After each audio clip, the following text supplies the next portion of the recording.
Word, and welcome back to Final Fantasy XIV, where last episode we finished up our Paladin, or Gladiator storyline, and we're officially a Paladin.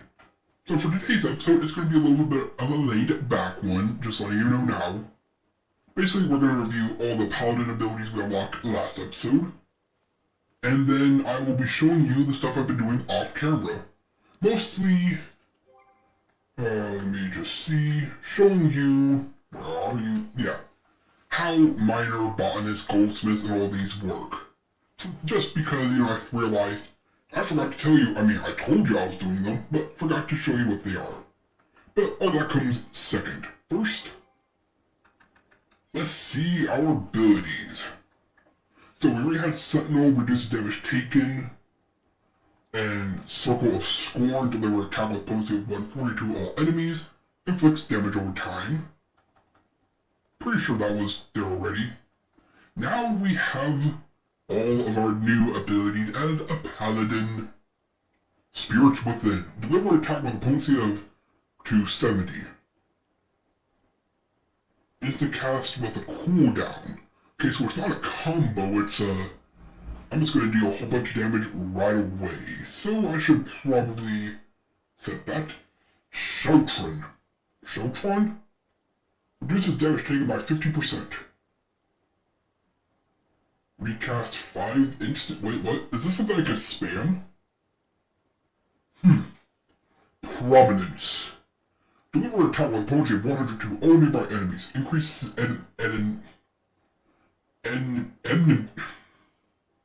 increases aggro, but it combos for, an AoE combo. So we go Total Eclipse into Prominence. That's interesting. We have Cover, take all damage intended for another party member as long as said member remains close. Doesn't work with certain attacks. You see, it's that certain attacks part that makes me wonder if it's even worth having. Okay, Hallowed Ground renders you impervious to most attacks.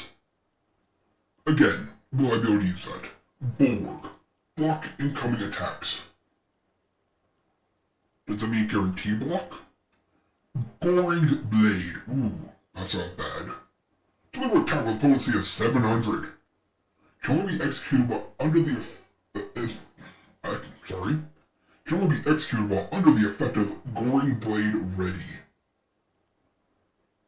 So something triggers that and then I can use this attack? Interesting. Divine Veil. Creates a barrier around self and all party members near you that absorbs damage equivalent to 10% of your maximum HP. Okay, there's some tankiness. Clemency. Hey, it's a spell. It uses MP.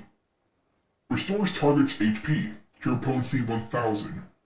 Also restores self 50% Additional effect. Restore to self 50% of HP restored to target if target is a party member. So it's a huge heal on an ally that also heals you for half. Okay, kind of Paladin-esque. Royal Authority. Delivers an attack with a potency of 100.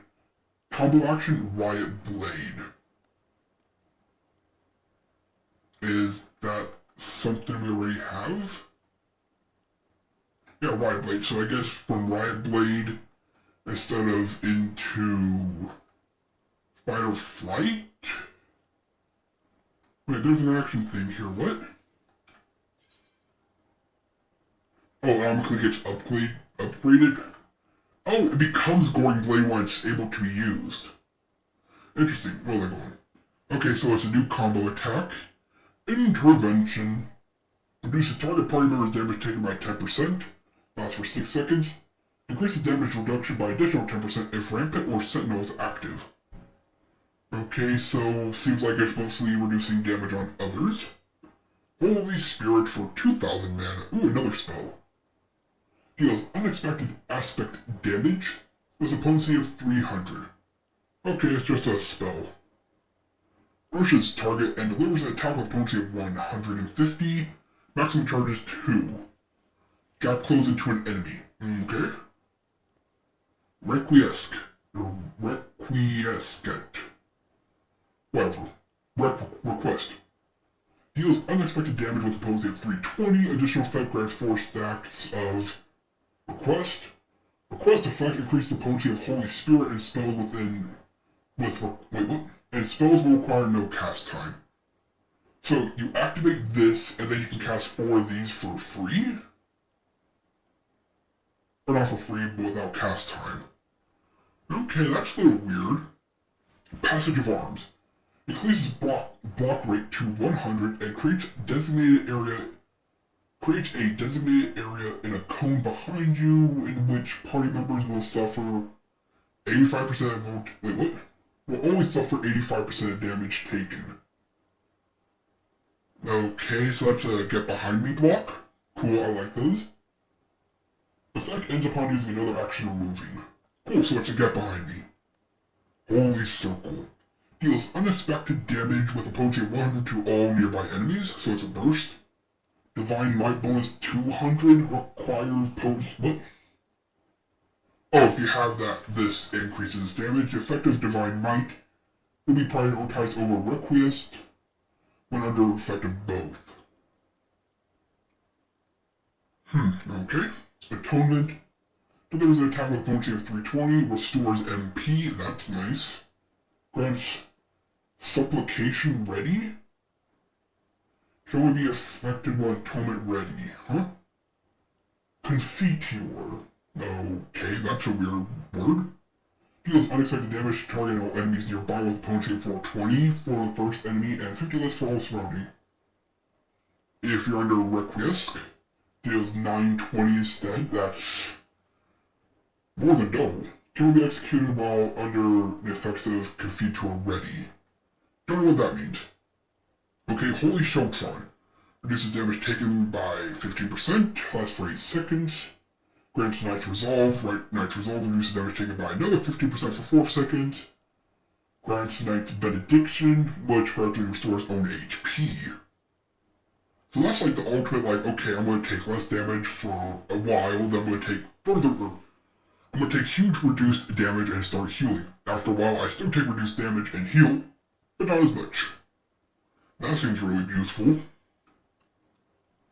And again, it's instant cast with a recast of 5 seconds, so does that mean I can spam that? Don't know. I'm not going to try. Delivers an attack to target enemies nearby with a potency of 450 for the first enemy and 60% less, and also restores mana. Okay, so he has ways to restore his own mana to use these select abilities. Guardian reduces damage taken by 40% for 15 seconds. Erect a magical barrier which nullifies damage related to a heal of 1000 potency. A barrier that reduces or nullifies damage to a heal? Why doesn't that sound like it makes sense to me? And last but not least, we have Imperator. Deal unexpected damage to target all enemies nearby with a potency of 580 for the first and less whatever. Also grants Request. Increases blah blah blah and grants Confiteor ready. Okay. Interesting. And these are, I guess, just things you unlock naturally because it says that cannot be assigned.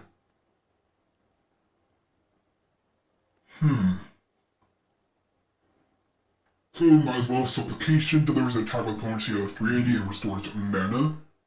Grants whatever that move is ready. Can be under effect of Supplication ready. Let's see. So this allows me to do this. Delivers an attack with potency of 400 and restores mana. So you go from this once it's ready to this instantly. Interesting. That's a lot of mana restored. Blade of Faith. Deals unexpected damage to target all enemies nearby for the first and blah blah blah. Combo actions into Confiteor or combos from Confiteor. Also restores own HP.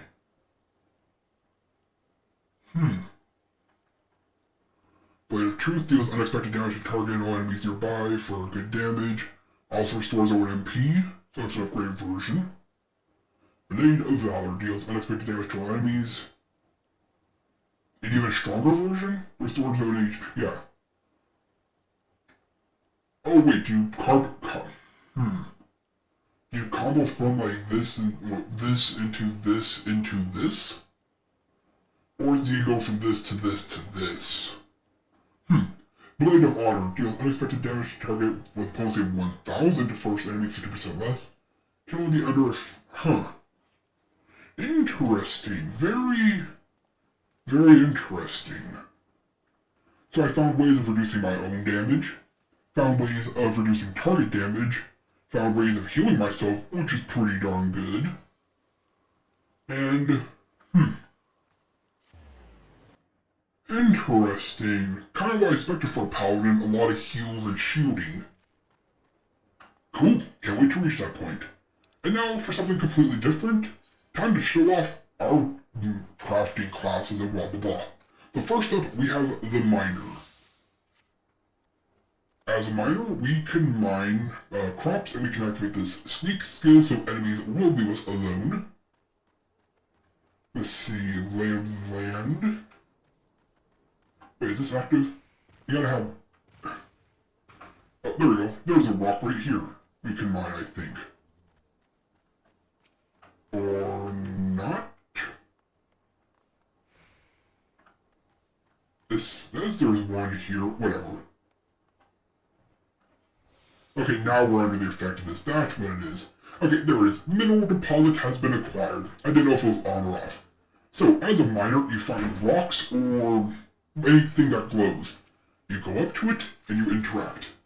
Once here, you can see what all you can get from this area. I can get muddy water, copper ore, wind shards, and lightning shards. As well as I have abilities to use down here, which increases the odds of getting the item, and I think increases the odds of getting more items. So if I use Sharp Vision 3, this will make sure everything is guaranteed. And if I do Gift of the Land, it increases the odds of getting more than one. Or is it high quality? And then simply put, you select it, and boom, integrity goes down. Look at that, got 2 of them, because I increased the rarity. We'll get another one. And we'll get some copper, because you can only do this 4 times, that's what integrity means. And last time, boom, we have successfully mined up an outcrop.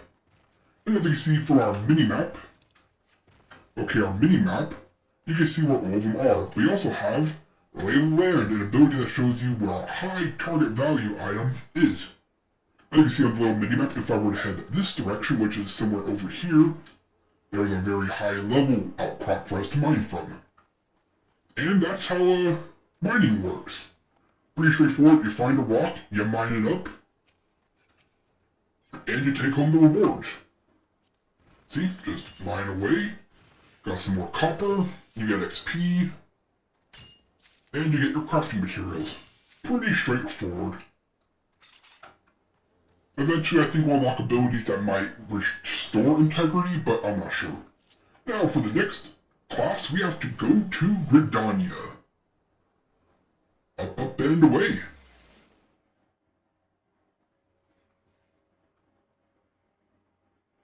Okay, loading times are a thing, and here we are in New Gridania. We use the Ethernet to instantly travel outside.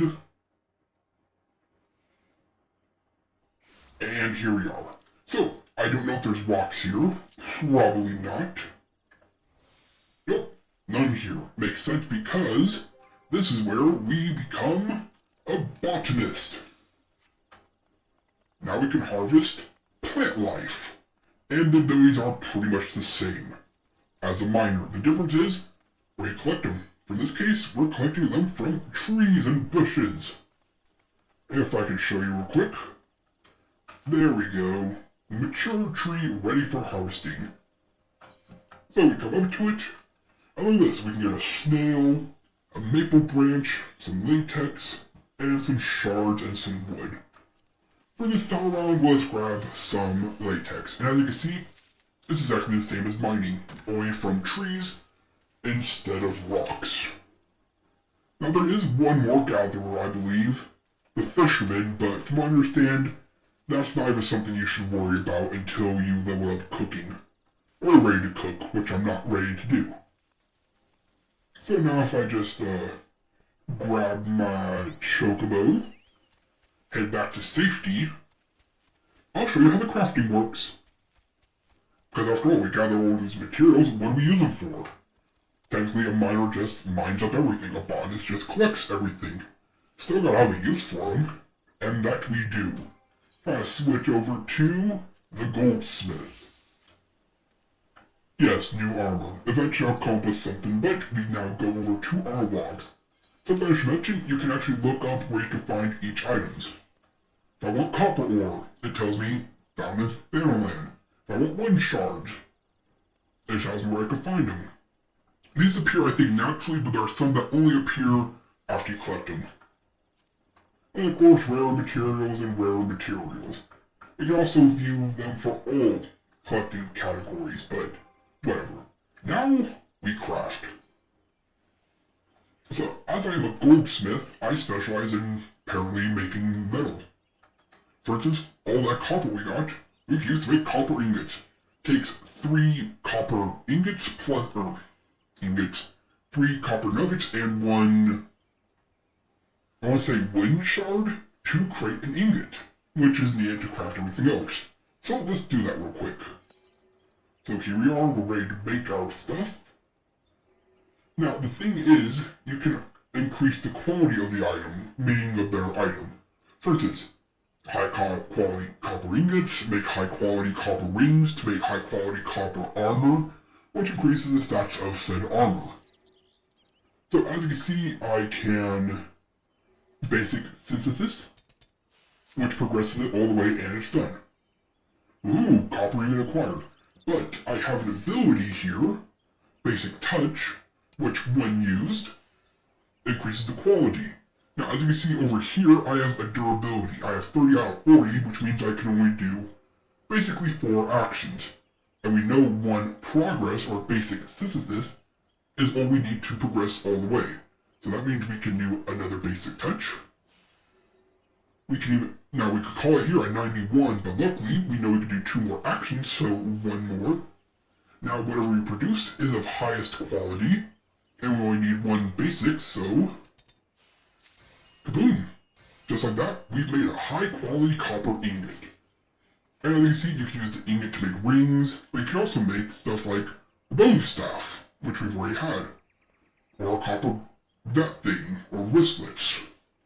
But as we level up, we can make a whetstone, earrings, needles, bone necklace, stabs, all this good stuff. We can even make this ram horn claws. But as you see, this requires a copper ingot, but also needs a marbled eye. This requires animal sinew and a ram's horn. But I want to focus on this copper choker. Because as you can see, it requires copper ingot. We have that, but it also requires leather.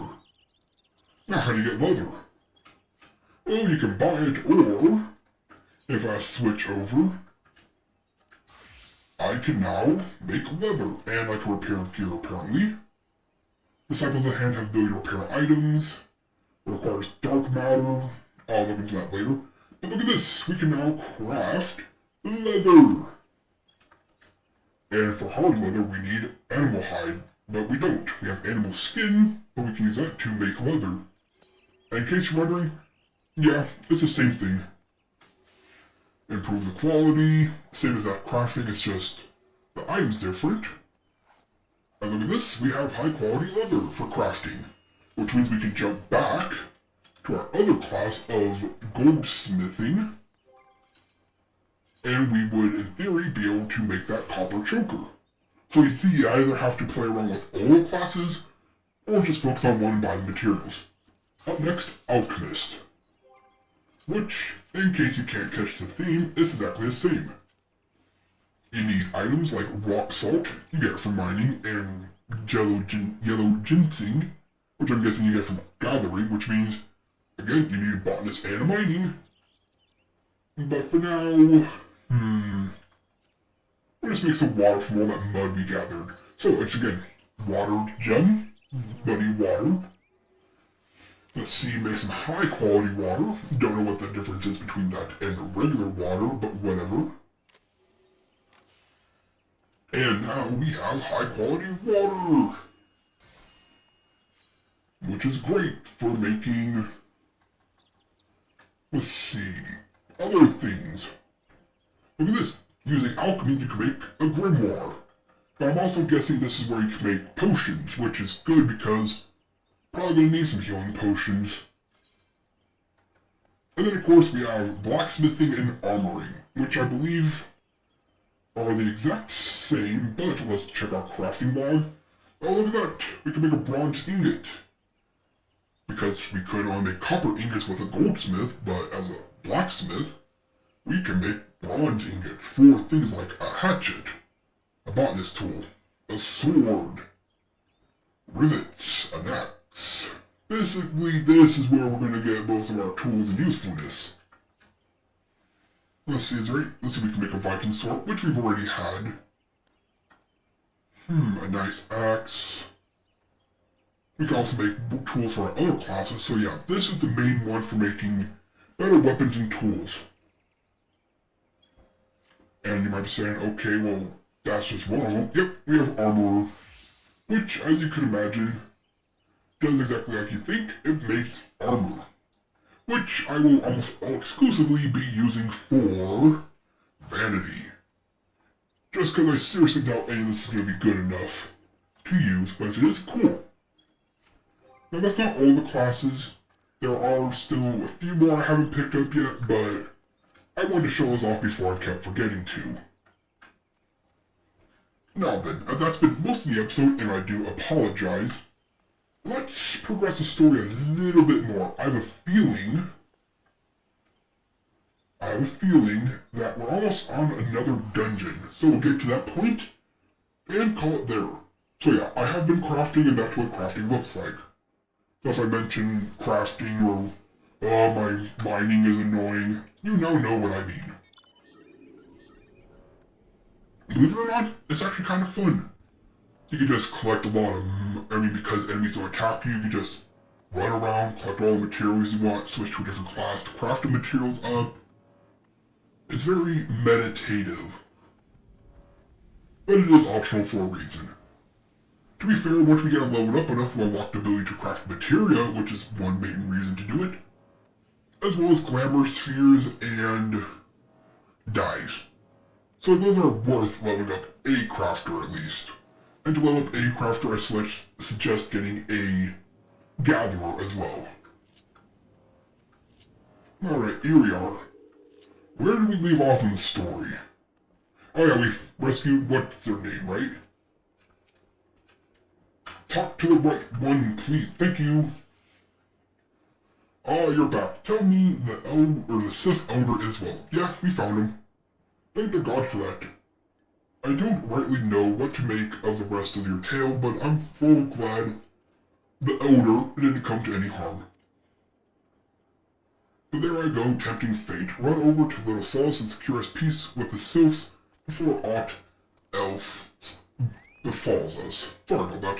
I was trying to combine aught and elves to make elf. I don't know why. Rest assured, I'll send word to our friends of Charlotte or the Twin Adder. Don't care. Once, I think that was once. You've done Gridania a great service this day, lad. I don't care about that. And earned yourself a place of honor here at the Druthers. I'll do so. I'll take that. I will take that. Be sure to come by whenever you feel like a drop of firewater. We'll take this just because it might look cool. And I think the same for these boots. Let us get the whole iron scale set. Say, friend, there's something I'd like to ask you to see delivered to the sylphs of Little Solace. This oil. It's a gift to celebrate the safe return of the tribe's elder, and a token of Gridania's desire to unite. Why are you a random barkeeper in charge of this? The wood is not what it once was, no doubt. The calamity changed the elementals, weakened them until their strength is returned. We must lend them ours to keep the wood safe. But ours alone will not be enough. We must have the strength of the sylphs as well. Only by working together and fighting together will we survive together That's alive together and not standing up for yourself. Spoken like a true Gridanian, just saying. In the 12 woods with us, the gift I ask you to bear is a symbol of the hope that both Gridania and self alike will live to see the light beyond this darkness. Okay, I can do this. A nice simple... Wait, where am I taking this?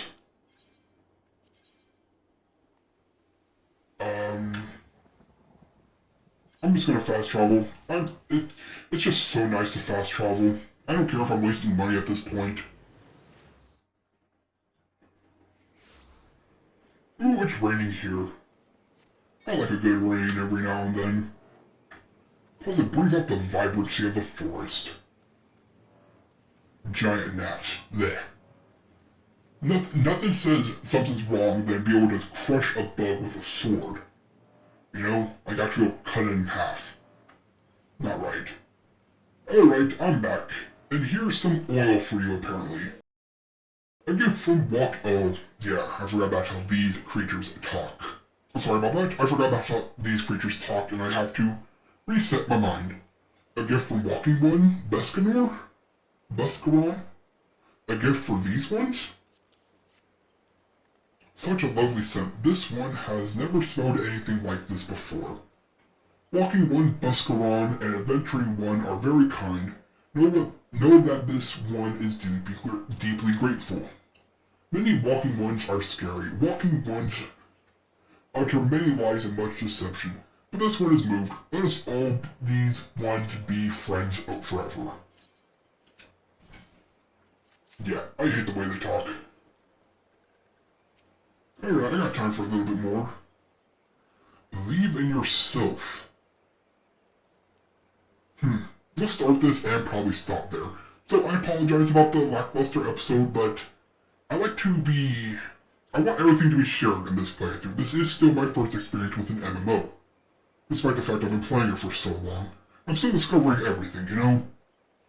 So I want to show off how the crafty works, and how excited I am, and the fact I'm enjoying it, and all the abilities of a paladin, try to figure out how they work so you can tell me how right or wrong I am.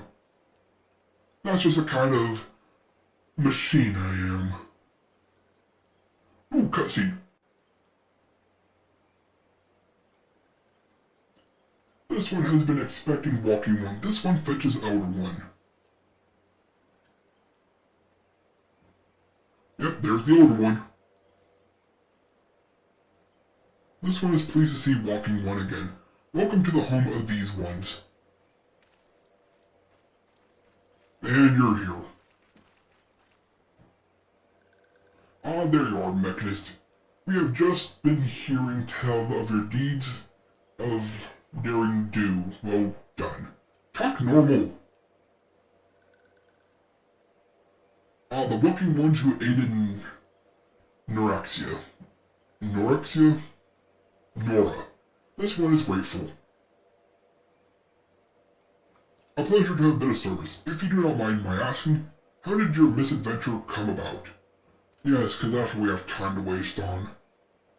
This one does not mind. The misadventures, as Walking One calls them, of this one began when Imperial Ones entered the wood, fearing trouble. These ones decided to watch Imperial Ones closely, but these ones watched too closely and Imperial Ones noticed and tried to catch these ones. Having nowhere else to hide, this one fled to Total Rock. Would that this one had not. In Total Rock, a sinister one robed in black tried to feed this one to a many-legged one. I remember that. The Scorpion Spider. A sinister one robed in black? Yeah, I met him. I have a feeling I should be more worried about that than I am. 'Cause I'm right here. Elder, we come to you as emissaries of the nation of Gridania. They do, not me. This missive bears the words of the Elder Seedseer.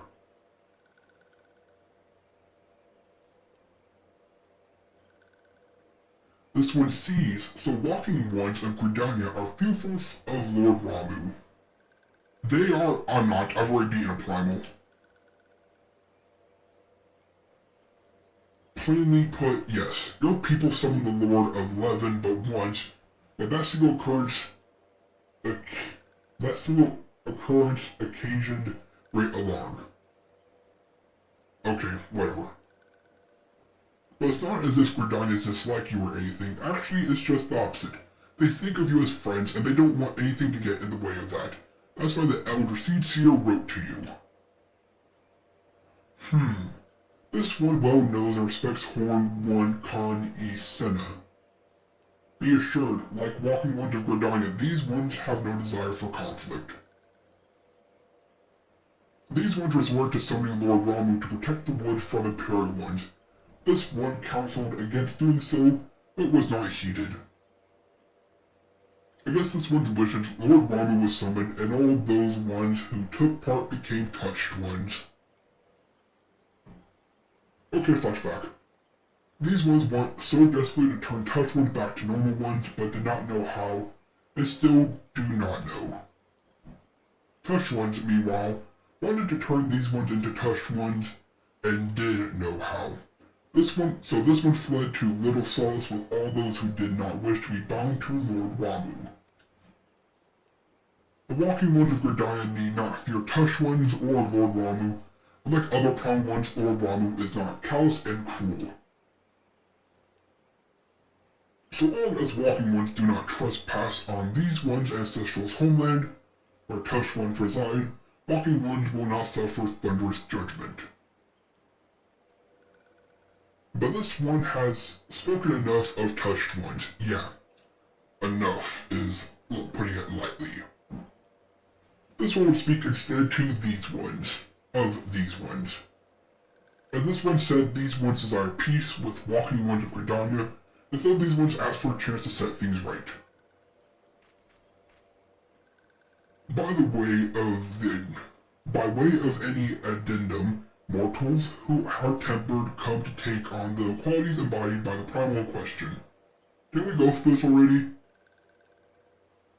In case of the sylphs, Ramu's influence has made them fiercely protective of their homeland. That explains why they're so hostile towards trespassers, but what about the abductions? A fine question, Ida. The abductions are, I believe, an expression of tempered self-desire for reconciliation, another quality traditionally associated with Ramu. In the crudest manner imaginable, they seek to bring their fellows back into the fold, a timely reminder that the challenges posed by each primal are unique. Elder, we thank you for making your will known to us. The people of Gridania will rest easier in the knowledge that they and the sylphs are united in their desire for peace. Wishing to cooperate, this one has written down the feelings of these ones. Please see that these feelings are conveyed to Horn 1 Khan E Senna.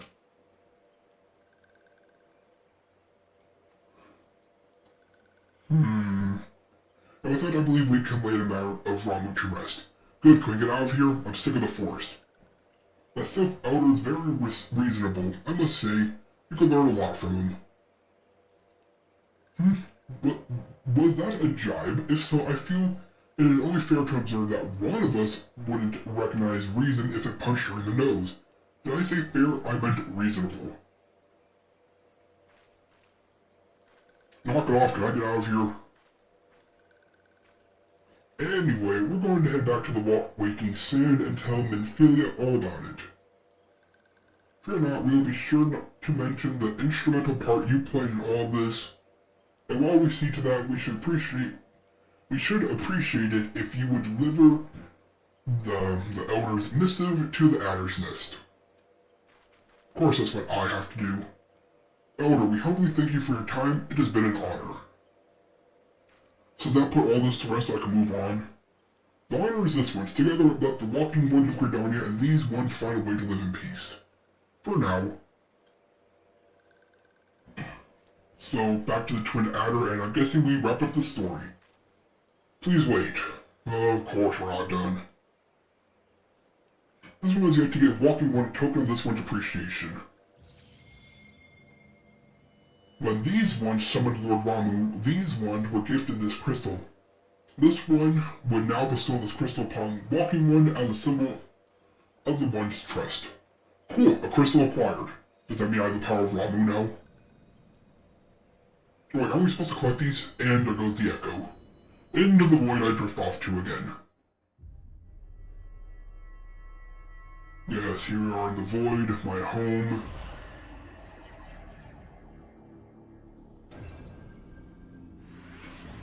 Oh yeah, we are collecting these. Okay, so we have red, blue, and now purple. Sweet. Quite a collection going. Then we're also halfway done with the story. Interesting if true. Yes, this one was not mistaken about Walking One. Sorry, I had to go into the void for a second. Walking One is destined to walk a fate far crueler than this one can imagine. Ability of light from within Walking One has enveloped one. Within Walking One, enveloped the crystal this one saw. Mark this one well. That crystal will one day be of use to Walking One. Walking One must keep that crystal safe at all times. All is safe in the void. Before Walking One returns to Verdania, this one would ask Walking One to watch Touched One. What? So long as Touched Ones are not trouble, Touched Ones will not make trouble. So you say. If Walking One witnesses Touched Ones making no trouble, mayhap Walking One could testify to Walking One Verdania that these ones mean no harm. These ones' homeland is far in danger. This one marks down safe places to look out for Touched Ones. Okay, so I have to go do that. Go use the lookout emote at these places. Well, maybe next time. Maybe next time. I did a lot of reading. I need a reset. Well, that was a lot of fun, and I hope you enjoyed as much as I enjoyed gaming. This has been TheMechanist, logging off. Until next time.